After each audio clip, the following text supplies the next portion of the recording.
Hello, everyone. Welcome to the next episode of the Digital Mittelstand. My name is John, and I help small and medium businesses, so Mittelstand, to overcome their digital transformation challenges. Today, I have Susan Omondi as a guest. She is a trainer, lead auditor, quality management expert. She also runs her own podcast about diversity in the German speaking region, the Value Edition. So, without any further ado, I welcome Susan Omondi.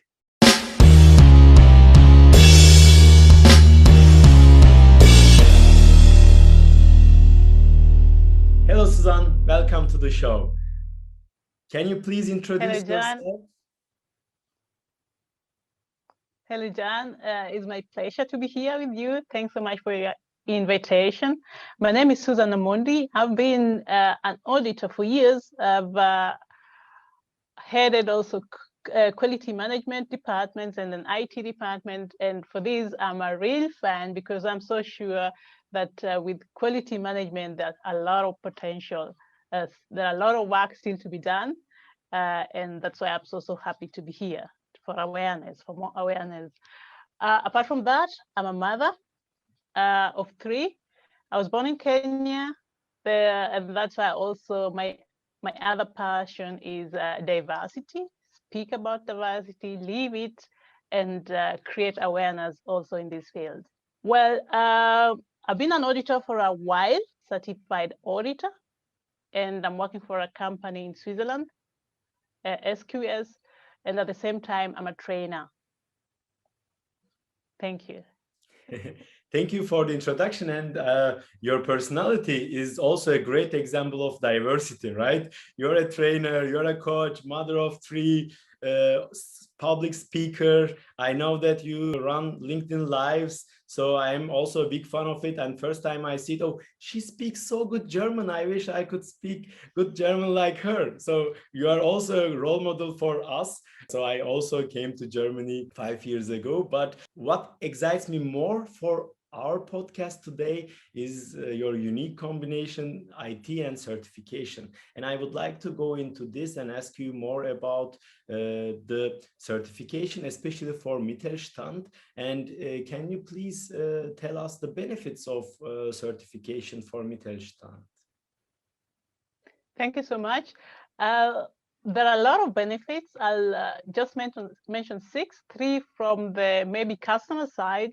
Like if a company says we would like to do that, what's the benefit for the customer of the company, and also the direct benefit for the company.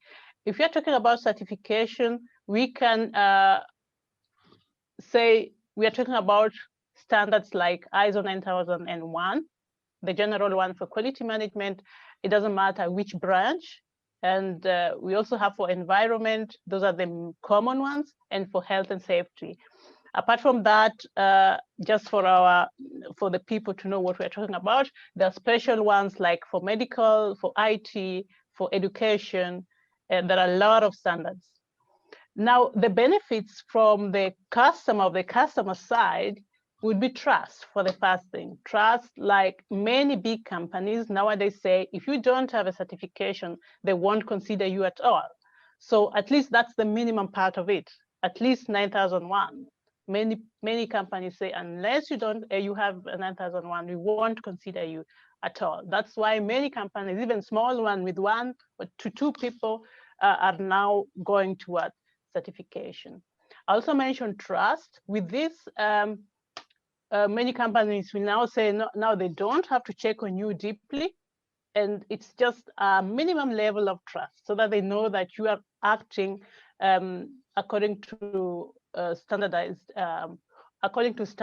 that are recognized worldwide. And the third one is at least you get some external view so that you keep on improving your system, maybe even optimizing your processes, not maybe, definitely optimizing your processes, and definitely also keeping your processes and system lean so that your prices do not keep on going higher for the benefit of your customer. Those are the three that I would like to mention from your customer's point of view. Now, for you, for internal people, if you decide like a CEO, you would like to do that, there are a lot of benefits. One of them being you have a structured system that you can lean on to improve, to do your management review on that. And the quality awareness will be up, you know. So people keep on talking about that. You are forced to check on that at least once a year when a recertification audit is planned. There are a lot of benefits, but I think I'll stop there. Yeah, yeah. Yes, thank you for the examples. But you said you are an expert of quality management certifications, and I believe TISAX is a part of it. This is where I also know. And with those kind of certifications, as far as I know, this is continuous improvement processes where you can constantly improve, as you said, and optimize your processes. Is there any digital way to do so? Of course, of course. A lot of digital ways, and this one, I can only assure you many people are not yet making use of that. There's several ways. A lot of people still have files and kept, you know, and the main cause of that is because they think the external auditor would only like to see papers, and this is a wrong perception of quality management. Definitely, there are a lot of many digital ways. One of my favorite program for this is SharePoint, Microsoft SharePoint. Many people have it. But also, if you look at the companies, many of them have the business software or enterprise resource planning software, you know. And what we miss to see is that you can as well, alongside this workflow in your enterprise resource planning software, you can as well implement your quality management processes as well. You know, you don't need an extra tool for that. And if you need that because you're a laboratory, for example, there are also many digital ways to cover up whatever your requirements. Definitely, there are a lot of ways. So my takeaway from this answer is the auditors are not craving for paper. They are okay with the digital. No. Exactly. That's an old perception, and no, they're not. They're not. And just like now we are taking a video, even a management review, you can do it as a video. And not many companies know this. They don't do that. They still think you have to put it on paper, making it difficult for them to implement. While you can as well just talk or record your meetings for the record to show that you did it. That should also do. Another thing is in many standards, the need for signature is not really required.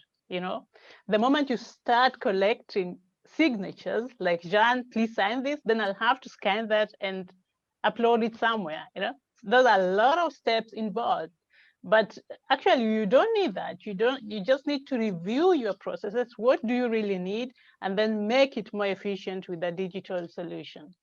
Yeah, that's why I always insist on first the effective way, do the right things, then do them right. Yes, but I think the signature part is very important because as you said, I still see people printing the document. So the document is digital, but printing the digital document and converting into a paper, signing it, then scanning it, creating a second digital document, then sending an email as an attachment, creating the third already document. And as you said, this could be easily done by a digital implementation. And I think this is the misperception of a physical signature is needed. So the digital signature exactly is enough, right?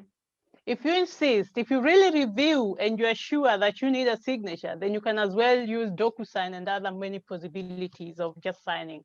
But the question is there really added value? You know, most of the people think if you want to be digital, just take all your papers, scan them, and then you are digital. No, it's a matter of questioning your context.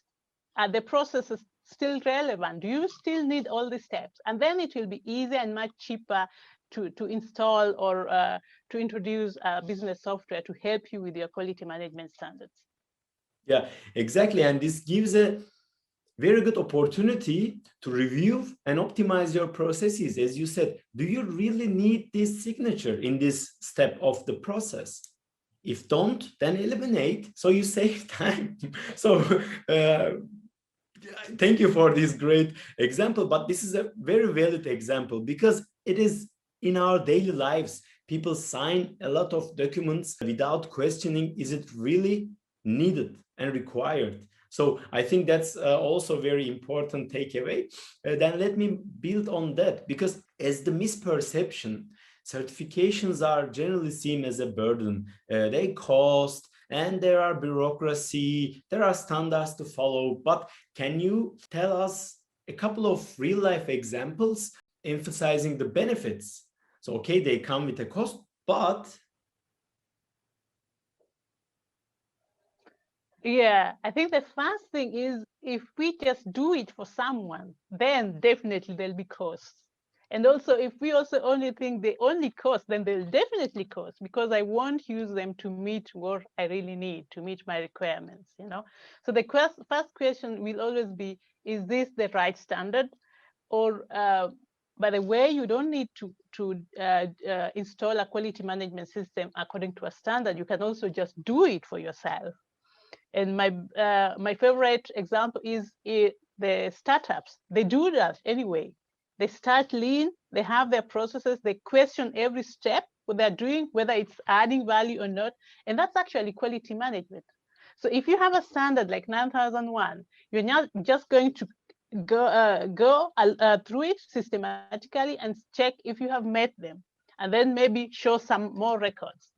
You know, that's the issue. And the benefits are definitely, let's say you have a lot of customers and you have a new product, you are expecting some complaints anyway, or feedback to the product. Now, you will do that systematically by first asking yourself, what exactly do you want to achieve? And what exactly would you like to achieve next year? Where would you like to be, like goal setting?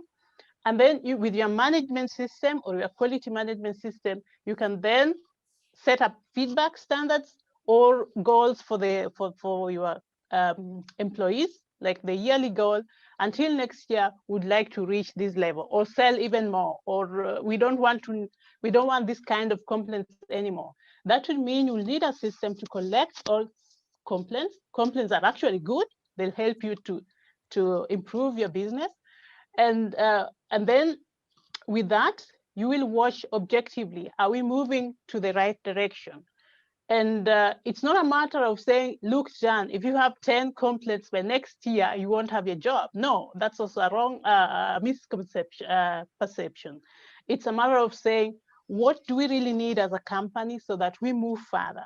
So if you set up a system, a complete system, for example, where you get these complaints, you review them, whether they're justified or not, you get to talk to your customers, because it's always a platform to get even more feedback, to make your customers loyal to you, and then do some corrective actions and keep on working on this. And this one, you can only do it systematically. Why?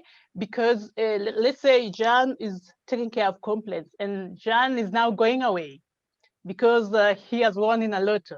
Then no one will know where you left, you know? Yeah. No one will know where the step ended. So it's important to keep that recorded and written, but not necessarily in a paper, digitally, so that anyone can follow what really happened and improve the system for the company. So one of the benefits people never see is that it's a matter of knowledge. Exactly, that was the word I was looking for, knowledge, you know. So it's the transparency, structure, but also they eliminate the loss of the knowledge when an employee changes departments or maybe quits the job. So exactly. it brings also efficiency in this case. Then if you don't need to learn the things that you already learn, then it's more efficient. And what I also liked about what you have said, Summarize it very well. yeah, especially as a person, that you said when you set goals, then you can check the personal level goals of your employees and how they fit to the overarching goals. And this is with the startup example, because I live in Berlin and I'm coming from the startup ecosystem. This is very important because startups generally do it, as you said. Even though they don't have this certificate itself, they do the structure, they do the methodology. So as a methodology, I mean, how something called continuous improvement can be bad anyways? Exactly, exactly. That's the basic. You need the basic. You need to structure it and see how have I reached where I wanted to go, and if not, why not? You know, and with the methods you will know where do you have to do something to improve the system. You know, it's okay to fall. I think startups are also aware of that. It's okay to fall, but it's also very good to know why did you fall. You know, And not to fall again because of the same reason. So, but exactly, it improves learning, exactly, definitely. definitely. Learning for you and also for the next, so that the next people or the next person come joining in the company won't do the same mistake, because after learning from the mistake, you review your process and then you change it for the whole company. And one of the other benefits also is, like, if you have new employees, those are your training documents. That is something people are still not really using. You set up your processes so that you can have it as a training document. And the best people that will question your documents and your processes are the new ones. They'll ask, why are you doing it like this? Because they're fresh, they're coming from somewhere else. And many people do not use that. The best thing is to show them the real processes. And that will help you to know, aha, we wrote it like this person asked this question, it makes sense, let's change it, and then communicate it, inform everyone, now we have changed it. Yeah. Wow. So it does not only ease the onboarding process, but with the help of a fresh blood or fresh breath, it improves your processes, because then you have relevant questions asked by externals in the very beginning. So it's a nice view. I haven't thought this till now in that way, but thank you, Susan, for this. I really take I take this as my key takeaway from today. But what would be your top suggestions for Mittelstand owners, Mittelstand managers who consider to getting certificates or who are confused about certificates? What would be your guidance for them? Yeah. For me, the first thing, maybe they can contact me. Sure, sure. Right. For me, let's assume these people do not have a certification yet, right? They're thinking about it.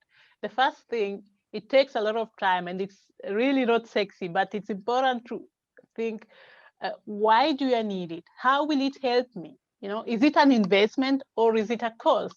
The moment you go into it as if it's a cost, then you've lost. The question is, what's in there with the quality management? Can I use it to improve my business? So even if the customer say you have to have it, then it's still important to question, is this really something I want? It's a strategical decision. And then also the type of standard to be chosen well, you know, is it according to my strategies anyway? Then there are also things like resources. You know, many people think quality management doesn't bring anything. And the reason is many quality management people are really overworked. You know, they're just doing something, no one says thank you, and that's why it won't be good. But if the resources are there, then it will be much better. And the next one that still many people do not know is check first. Don't start anything from the beginning. Don't buy a quality management system only for quality management, because with that, only one person will be there clicking the document and no one will use it.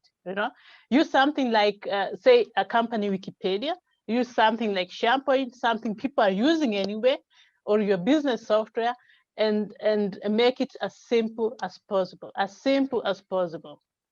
And if anything, the companies are already successful anyway. So this is just a matter of structuring and not starting something new. If we keep that in mind, we leave quality management in another way, Yes. So you say don't do it for the sake of doing it. No, don't. Good. Good. And don't do it. Yeah, but you said this is the suggestion for the companies that don't have a certificate. What would be then your suggestion for the companies that have a certificate, but they don't use it? So how they can change it to a real working system?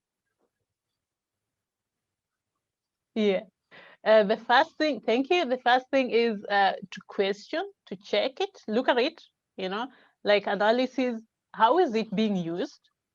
And where would you like to go? How would we like to use it? How much does it cost us? And what kind of benefits are we getting out from it? It also could be that only one person thinks it's not bringing any benefit. Then the whole team has to talk, like quality manager with the CEO, with the CFO. Quality is for everyone. Everyone should be aware of quality management, or invite process users or process responsible and discuss this. So many of the times we just forget to ask other people using the system. We just do it, we quality managers do it, and then upload and then hope that things will be okay. But we miss to engage other people, just to come to a table and then ask yourself, this is where we are, where would we like to go to? So secondly, if you know now where you would like to go to, and if you have really decided you would like to keep the standard of the quality management system as it is, then take a step back and review it. Look at the process steps. Many of these processes were set up maybe years ago, even maybe before the new quality management took part or started working on this. So it makes sense, take a step back, review everything, and I can assure you, you will realize there are a lot of steps that you don't need because the context has changed. Because nowadays customers are getting their whatever, maybe even their bills differently. So the whole process has to be checked. And then you'll realize, and that's what I can assure you, now if you have this long, you will have this. And then make this more digital, make this simpler, and involve everyone because they are going to use the system. And if you do that, then it's going to be part of you. It's going to be part of you. Thank you. I think you said quality is for everyone. So this is also some sentence that I will highlight. So if the quality is for everyone, then talk with everyone in your company. So talk all with the stakeholders, maybe even with your customers, talk with them and get their feedback, talk with your employees. They have a better idea most of the times from the top management because they do the exact work. So I think that would conclude very well. Quality management is for everyone. Thank you, Susan. Before we close, how people can find you? I'm very active on LinkedIn. Thank you very much. I'm very active on LinkedIn. Just check my profile, Susan Omondi, or valueaddition.de. That's my company where I help customers towards audits and trainings and setting up quality management systems. Okay, I will also definitely put the QR code and the LinkedIn link to the video description. But Susan, not only because of your energy, but the information that you gave was precious. Thank you for your participation and the information you give. It was so nice having you here. Thank you so much, Jan. It was a pleasure for me as well. And I also learned a lot. It's always learning, taking, and giving, you know. Thank you so much. Thank you. Thank you, Susan.